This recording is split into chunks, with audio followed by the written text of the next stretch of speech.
Yo, what's up guys? It's me, the Mediocre Duelist, back after a long break. Not as long, I don't think it's as long as the last one I had to take. But yeah, this one was just, not personal reasons, but like I did have to take a break because of like, school, and also kind of wasn't like too heavily interested to play like competitively in the game. It was just hard for me to keep up with a lot of things. I had to focus on school. It's like my last year of high school, going off to colleges, auditions for those.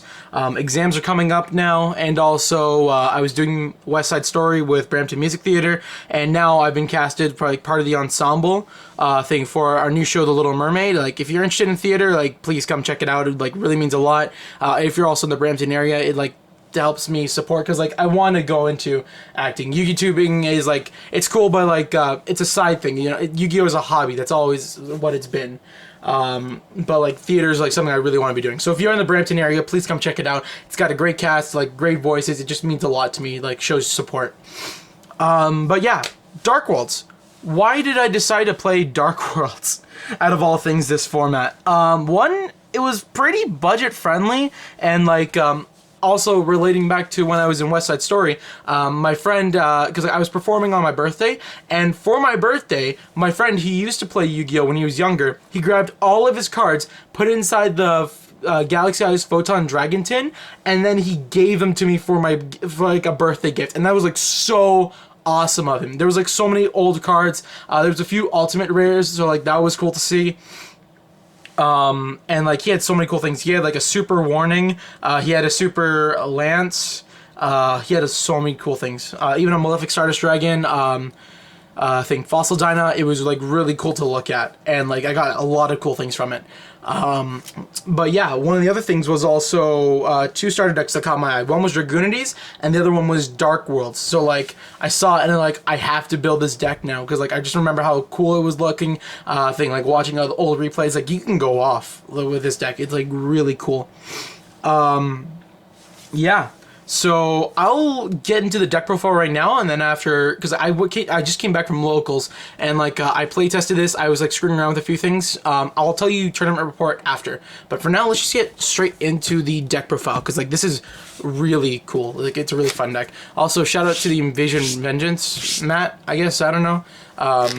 I haven't been playing competitively Yu-Gi-Oh, but I mean, like, I still went to the event for it, so, like, I have the Paleozoic stuff. It's just, I don't feel like doing a deck profile up on it, because, like, I don't have Totally Awesome still. But yeah. Enough of that BS, let's just get to the deck profile. So starting off, we are playing 3 Graphas, Dragon Lord of the Dark World, not Underworld. He's basically your boss monster of the deck. Like, this is what you revolve all your plays around. For those of you who don't know, if you discard, like, Dark Worlds get their effects by discarding them off of a card effect, not for cost. So, like, if you trade in this, you just draw the 2 cards, like, nothing else happens. It has to be something with, like, Dark World dealings, Gates of the Dark World, drag down to the grave, stuff like that. Graphas effect, like the reason why it's so special, one, it's a level 8 dark monster with 2700 attack and 1800 defense, so that's pretty cool. His effect when he's discarded, though, is that he gets to target any card on the field and just destroy it for free.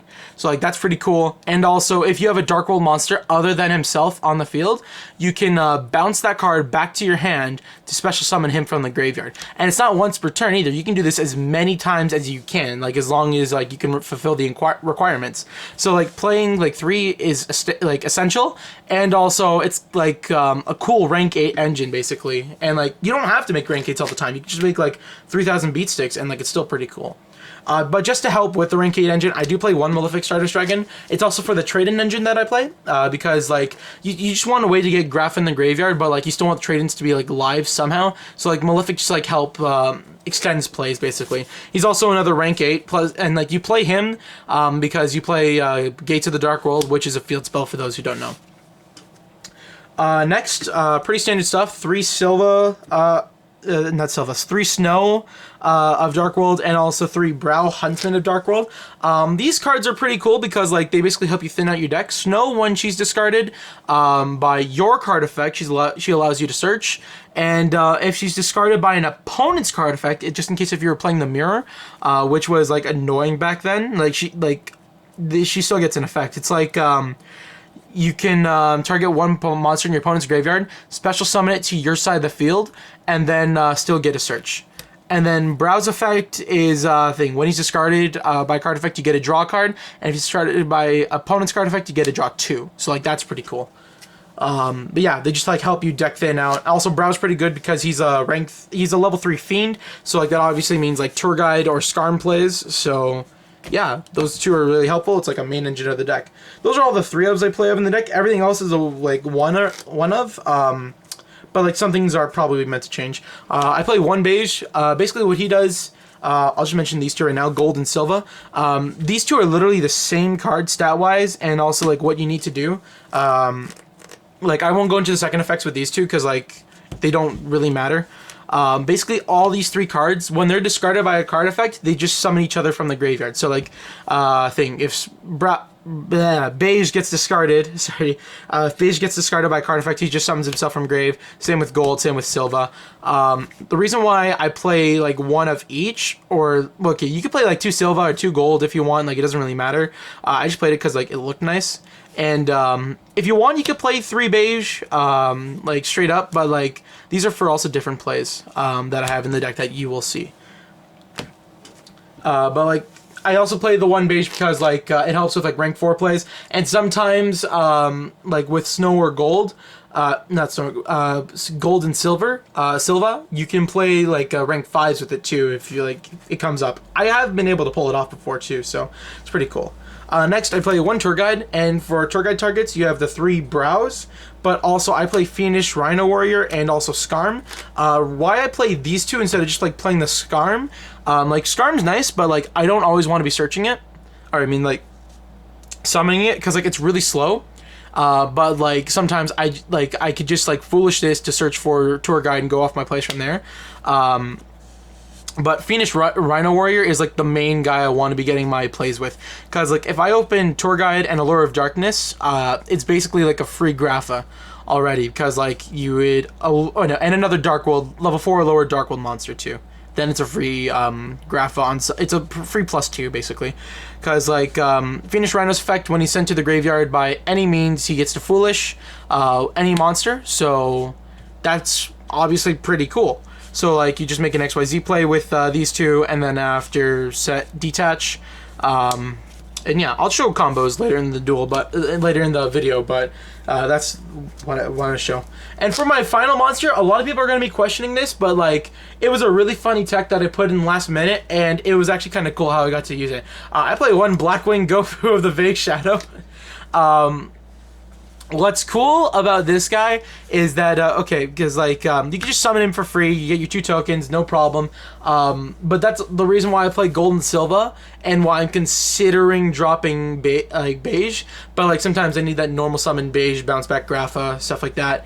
But why I play Gold and Silva is basically for Gofu, because like you summon Gofu, dealings, discard Gold or Silva, summon them because they summon themselves, and then make Zulkin just like for free.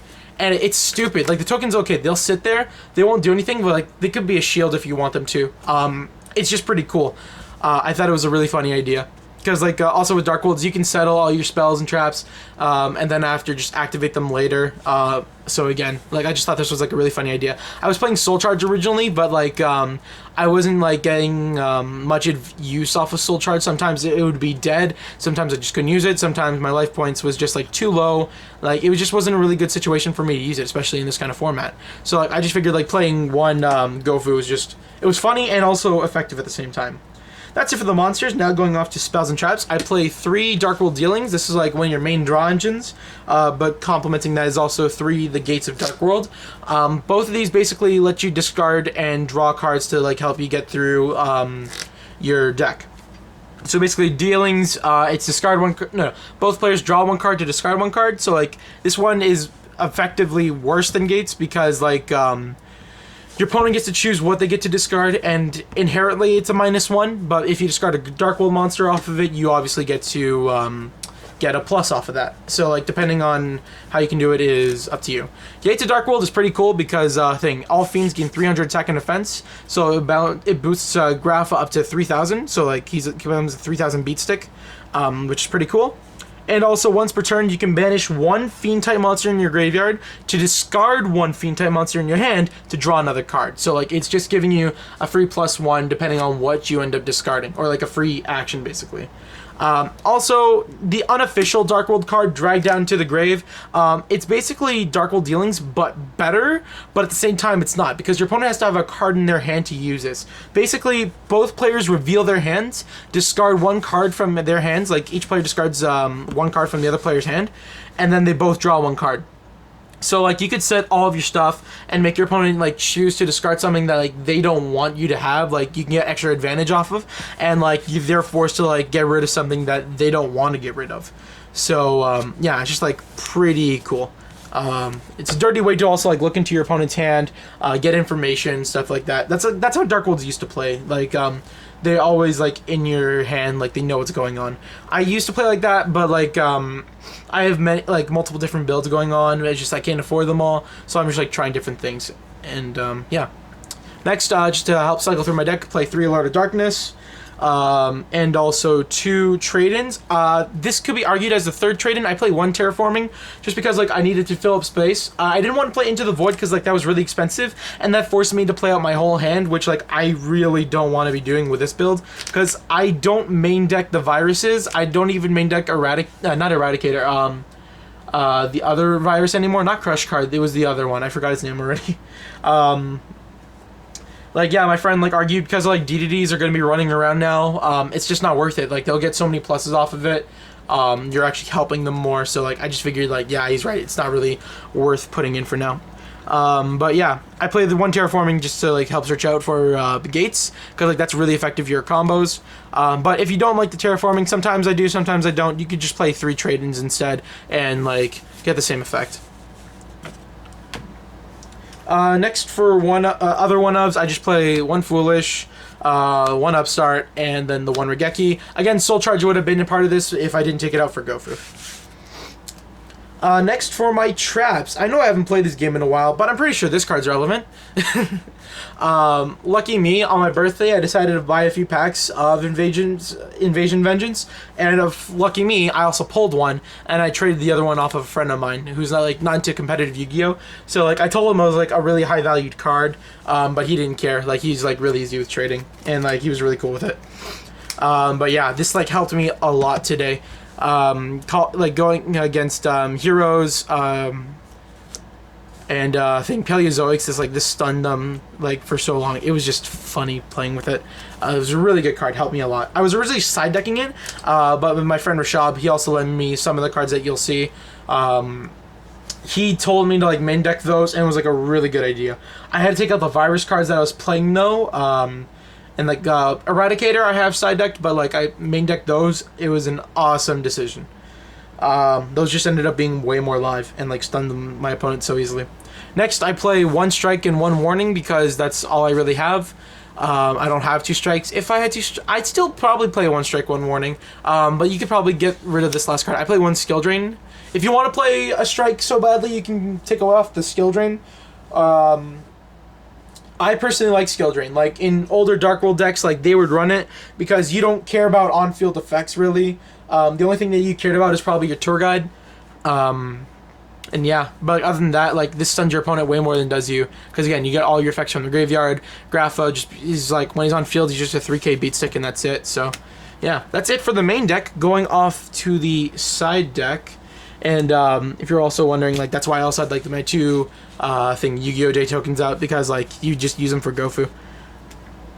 Oh, sorry, not to the side deck. Extra deck, because side deck, I changed up a little bit, but yeah. Extra deck, you play the 1 Stardust Dragon for your Malefic Stardust Dragon, because to summon it, you need to banish a Stardust Dragon from your extra deck. These 2 were early additions, because I don't have a Crystal Wing. Too budget for that. Especially with prices now, because, like, the DDDs just came out. But yeah, there's, like, still pretty good substitutions. I played the Zolkin for my Gofu, and I played the one Void Ogre Dragon. I'm like so sorry. I forgot my Void Ogre Dragon, and my friend in the shop was just like, he was like so chill, just like no problem, just like take mine, and like he lent me for the day, and just like he's so cool. I only have it because like thing. He told me I could just hold on to it for now. And also the Gofu that I had, that wasn't also mine. That was also my buddy Matthew Beckford's. He was one of the people who topped YCS Toronto last year. You can check out the video. He was playing Ritual Beasts. Really cool guy. He's really awesome. Like, you could go check him out. He doesn't have YouTube, but I mean, like, if you ever see him around the streets, be like, hey, you're a cool guy, and he'll recognize you for it. But yeah, this was the synchros I played, or decided to play. And then the rest are just XYZs. I had a few other choices, a few other cards that I had in here, but like, yeah, these were just like most optimal cards, I feel like. Leviair, the Sea Dragon, this like helps you extend combos so much. Like, again, if you get Tour Guide plus Allure of Darkness plus like Snow or Beige, you go off in this deck basically. And like your opponent doesn't have Maxi, you go straight off. Because like you banish quite a bit with Allure of Darkness, with Gates of the Dark World, so like he just helps you go off. Then my other rank 3, I'm playing Grand Pulse. Finally got a copy. I know, I'm so happy. Yeah, Grand Pulse is just really good. If I can't like make anything too well, I can just like start popping backrow, which isn't so bad. Or I can even start popping like Dark Contracts, so like that's pretty good too. The only other, like, okay, I was playing a different rank 3 before. I had to take it out for the synchros. I was playing a different rank 3 and a different rank 8. Oh, excuse me. I was playing, oh, sorry about that. I was playing originally Leviathan Dragon because I needed a way to get over Darklaw. Because Darklaw is, like, really annoying, especially versus this deck. So, like, my first thought for like a level 3 was just make make Leviathan Dragon, and then after detach 1 just beat over it, and then after like no more problems. Originally that's what I was playing, but like my friends like told me to like take it out. It's so situational, and also like it's not even like that good of an out. Like if you already have Darklaw, like you might as well scoop up. It's either that or Igeki, and just yeah, it's really hard to play against it. But yeah, those are the rank 3s I play. Next going on, I play one Dweller and just the Utopia and a Lightning, because rank 4s, you don't really make them. Like, you rarely make them because you rarely summon Snow. If you had 2 Beiges, you could probably do this a lot more effectively. But like they're just there as like an option, basically. Like Dweller's pretty good, like stopping graveyard effects is always relevant, and Utopia is just like in case you ever really need it. Next going on, I played the 1 rank 5 Volcasaurus. I originally was playing Constellar Pleiades, and then I realized, like, wait a minute, Pleiades has this small little text that says 2 level 5 light monsters, and then I had a total facepalm moment, and I was like, wow, I'm so stupid, I've been playing, like, this game wrong this whole time. So, like, that was embarrassing. But yeah, Volcasaurus is still like a pretty good substitute. If you can't like synchro, like say if your opponent Dimensional Barriers you when you have Gofu and a level 5 and either Gold or Silva out, and like they just like call synchros, you could always just like make Volk and like start poking at shit. It's not a bad card still, so like I'd still play it. And then for my rank 8s, I played one Lancelot. This actually won me a few games because like being able to directly attack my opponent for 2k and forcing them to like negate something is like always effective. Like basically like it slows them down, lets me play at my level, like my speed, and yeah, it was pretty cool. A really good stun card. Next I played one Felgrand, just like staple. Sometimes like the best turns are just like literally making Felgrand, detach, target himself, and then just like make another Grapha. Because like having a Felgrand and a Grapha, like that's pretty cool. I played 38 because 38's like one of the best rank 8s right now. Negating spells is always good. I played Heliopolis because like sometimes my hand would be like clogged with monsters and I just couldn't do anything with them, and like sometimes gates would be basically not like what's that word I'm looking for? Just non-usable. Like I just couldn't use gates straight up. So like just like tributing the monsters to like get rid of my opponent's stuff is always pretty good. I always targeted my opponent's back row with this, especially when I was versing Paleozoic, because like Paleozoics are unaffected by monster effects. So, like I didn't want to like waste all my resources for nothing. But like, yeah, I just want to make sure all my stuff is like good to go. And for the last two XYZs I played Galaxy Eyes Cypher Dragon, and then to complement it, I played Galaxy Eyes Full Armor Photon Dragon. I really like the cool combo with this. It only works for like XYZ decks specifically, but it's still really cool. What killed me though is like I couldn't use this for the Galaxy Eyes monster that like has 4,000 attack and like attacks twice. I couldn't use it on him, or I couldn't use this on Lightning, because those monsters cannot be used as XYZ material.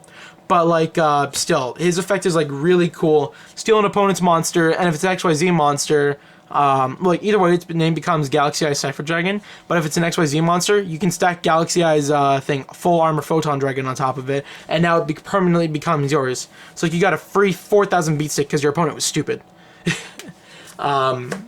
Yeah, these two are just like really cool. It combos off well. Yeah, I didn't play the other guy, the one that lets you attack twice, because like one, not a lot of people that I know have it, or like are willing to trade it, and also number two, I don't play that many dragons. Like there's Graphas isn't even a dragon, is he? I don't think so. No, he's a fiend. I have one dragon in my entire like main deck. Why would I play that? But yeah, going off to side deck, I played 2 Flying Sea. I added this in now. I'm playing 2 Ghost Ogre and Snow Rabbits, 2 Dark Holes, 2 Twin Twister, 2 Mind Crush, 2 Light Imprisoning Mirror, the 1 Eradicator Epidemic Virus, and also Dark Smogs. So like, Dark Smog was actually a pretty cool choice, because if I needed more discard outlets, I could always just like side into that. And if it's like a graveyard that I'm like really worried about, like maybe I'll side this for ABC, or stuff like that. It was like a really cool tech choice. It didn't do me too much, because like I bricked with it, but like if used in the right situation, it can be pretty stupid. But yeah, that's pretty much it for the deck profile. Tell me what you guys think in the comments below. If there's anything like you want to see, any suggestions you have for it, please tell me. I'm open for this kind of criticism, especially because like it's been a while since I've been into this game. And yeah,